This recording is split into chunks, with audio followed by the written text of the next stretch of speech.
Hey everybody, so what's going on? So I've been sick for a bit, so I've been avoiding recording any kind of video. My voice sounded a lot like Barry White for a bit. While it sounded sexy for the ladies, it wasn't, no. Nobody wants that. Funny though is when I cracked the joke about my voice sounding like Barry White, somebody would either start singing Marvin Gaye's Let's Get It On, or if I do it over text, they'll text me a photo of Marvin Gaye. I'm like, no, that's not Barry White. Does anybody actually know who Barry White is? Comment down below and tell me your favorite Barry White song. I don't know a Barry White song. I know what he sounds like though. Anyway, what I'd like to get to today is talking about that last video. The one where I did a full review of the Iron 883 after 25,000 miles. It was a really well-received video. A lot of you guys loved it, thought it was informative and entertaining. I actually got a link up here for it if you are interested in watching that. Oh, hey, look at that. It's a 5 Dirty Bikers hat. Maybe we'll have some 5 Dirty Bikers hats available for you guys sometime soon. What I want to do now is go through some of those comments, go through some of the questions that you asked. There's a lot of good ones. It actually kind of became overwhelming for me to try and answer those, but I kept up with it and I answered a lot of your questions. And some of them I said, I'm just going to do this in a video. So that's what I'm going to do here. So let's get into it in just a moment. But before that, I just want to say, if you're new here or if you enjoyed the review video and you haven't subscribed yet, click on that subscribe button and click on that bell icon. That bell icon lets you know when I upload videos like this. You all know the game, but I just was looking through some of my statistics and I saw that only about 15 or 17% of you actually click that bell icon so you know when I upload this video. YouTube's not the best at letting you know when I upload these videos, so it's really helpful if you click on that bell icon. And just a bit about me if you don't know me yet. My name is Joe. I love motorcycles, taking you along on my travel adventures, and talking about how freaking amazing life is. And I'm also a member of the 5 Dirty Bikers. We have a podcast that lands every Monday morning. That includes Tony Cox, Wet Banana Moto, D-Cycle, and Kid Moto 22, and myself, Great Egret.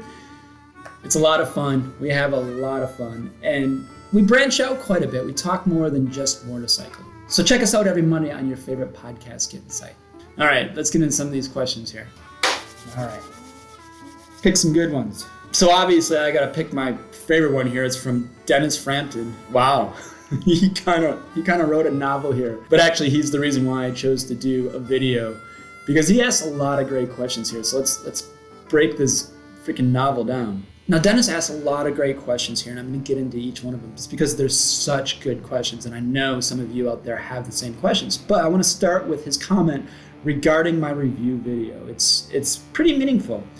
So he says, before I start, I should mention it was a purist rider's video. By saying that, I mean one man and his perceptions, riding alone with no distractions. For example, no pets, no women or other riders.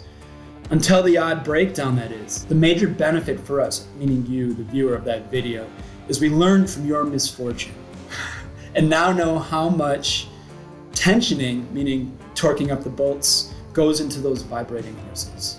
Honestly, that was the major problem that I had. And go back and watch that video, you can really see I don't hold anything back. I talk about what I love about the bike, but I also talk about what I don't like about the bike.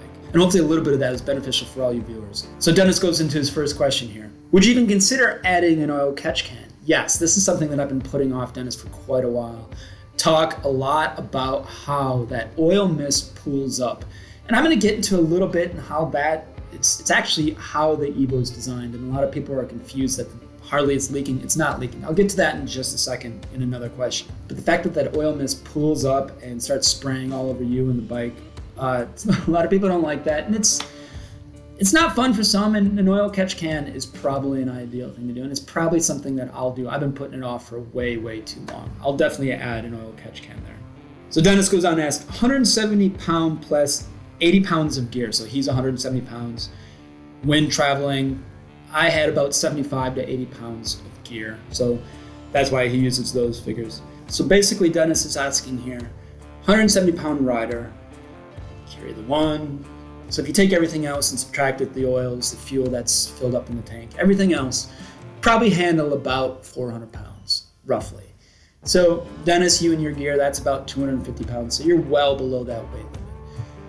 That said, you've got to dial in the suspension. So I'm 150 pounds, 75 to 80 pounds of gear. When I'm on my bike, I have it dialed in to the 4th or the 5th setting, depending on how much gear I have on my bike. That's perfect for me, but you got to realize the more you dial it down, the further down you go on that suspension, you're losing travel. So if you've got a ton of gear or another passenger on there, and Harley has guidelines based on where you should be setting things based on the weight that you have, but that's all it is. It's just a guideline. What I do is I dial it in for my riding style and my comfort level. And I think, and after a bit of riding, you'll figure that out for yourself. You got to dial it in to what works for you. For me, 150 pounds plus about 80 pounds of gear, that's the fourth line down.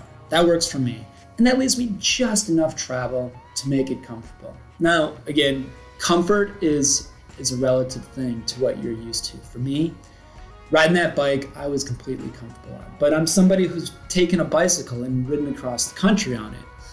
Some would argue that's a ridiculously uncomfortable thing to do. For me, that was an adventure. For others, you just got to find your comfort level and stick with it. For you, Dennis, that line may be the 6th or 7th line, depending on what the guidelines are. Hang on, let me grab the book. I'll tell you what the weight settings are. All right, so I have the very useful user manual here.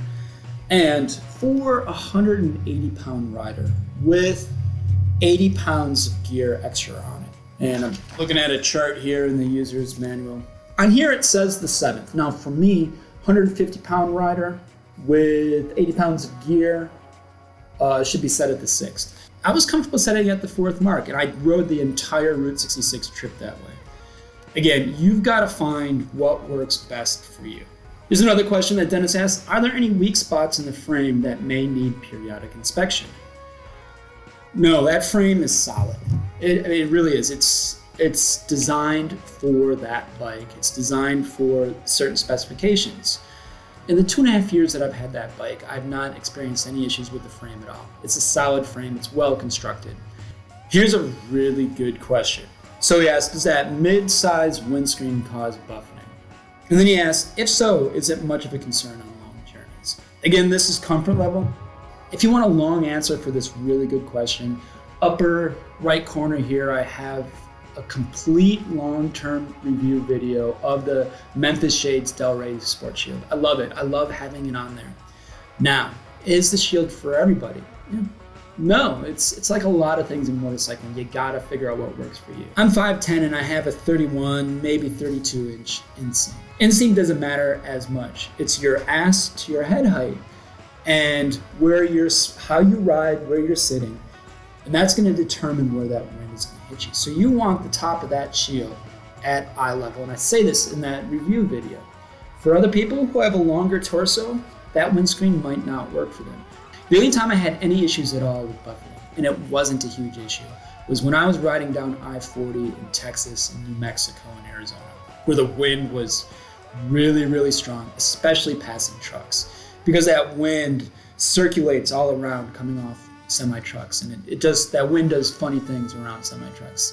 So it was a big issue there. Other than that, no, it wasn't an issue for me at all, especially going at 55, 65 miles an hour down Route 66, or on the country roads that I do in the Driftless region. Not an issue at all. But if you want the full answer to that question, definitely check out that review video of the Memphis Shades Del Rey.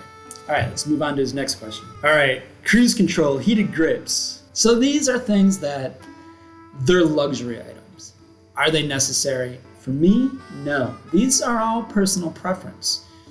Heated grips would have been wonderful while I was riding in high 30s and in the rain in the Ozarks, but it wasn't necessary. I stayed alive. I was fine getting through that without heated grips.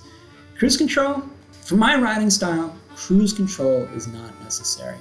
I have very few straightaways where I live, and on the trips that I take, very few straightaways as well.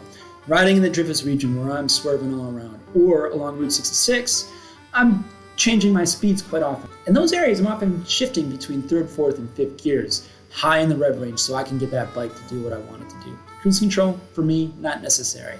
Maybe if you live in Florida and all you do is go in a straight line, or if all your riding is on the interstate, cruise control is beneficial.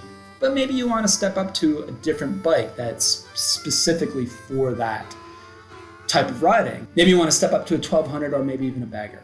That might be more your riding style. But for a sporty, cruise control is just not necessary in my opinion. Again, personal preference. I really like Dennis's closing here. He says, he first says, answer these questions at your leisure, and I appreciate that because you can get busy sometimes, especially if you get a cold like I just had. But I really love his final statement here.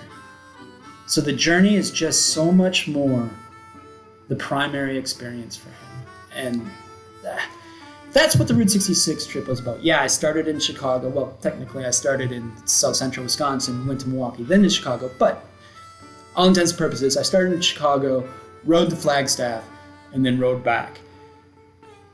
Sure, I had an A point and a B point, and then my home final destination.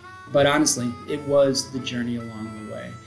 For me, motorcycling is never about getting from point A to point B.